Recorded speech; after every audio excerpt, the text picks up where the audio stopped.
কাশ্মীরে ফের জঙ্গি হানায় রক্তাক্ত ছাপ। কাশ্মীরের পেহেলগামে গত 22শে এপ্রিল দুপুরে আনুমানিক 2:30 একটি ভয়াবহ জঙ্গি হামলা সংগঠিত হয়। সেনাবাহিনীর পোশাক পরে আসা জঙ্গিরা পর্যটকদের ওপর নির্বিচারে গুলি চালিয়েছে। হামলার আগেই তারা পরিচয়পত্র যাচাই করে দেখে কে কোন ধর্মের। যাদের নাম বা পরিচয় থেকে পরিষ্কার ধারণা পাওয়া যায়নি তাদের পোশাক খুলিয়ে ধর্ম যাচাই করা হয়। তারপর শুরু হয় নির্মমভাবে হত্যাযজ্ঞ। এই জঙ্গি হানায় একাধিক মানুষের প্রাণ গেছে বলে প্রাথমিকভাবে জানা গিয়েছে।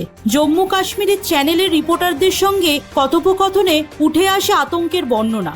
চ্যানেলের এক সাংবাদিক জানায়, পর্যটকরা সেনাবাহিনীর পোশাক পরে থাকা জঙ্গিদের বিভ্রান্তে পড়ে সহজেই তাদের পরিচয়পত্র দেখান। এই সরলতার সুযোগ নিয়ে জঙ্গিরা 10 থেকে 15 মিনিট ধরে ধর্ম যাচাই করে। এই হামলায় প্রাণ হারিয়েছেন একাধিক নিরীহ পর্যটক। এই নির্মম হামলায় অন্তত 5 জন নিরীহ পর্যটক প্রাণ হারান, আহত হন আরও 12 জন। মৃতদের তালিকায় রয়েছেন পশ্চিমবঙ্গের বেহালার বিতান অধিকারীরও নাম। গোটা এলাকায় চরম আতঙ্ক। জঙ্গিদের খোঁজে চলছে ব্যাপক তল্লাশি অভিযান। সেনা এবং স্থানীয় বাহিনী গোটা অঞ্চল ঘিরে রেখেছে।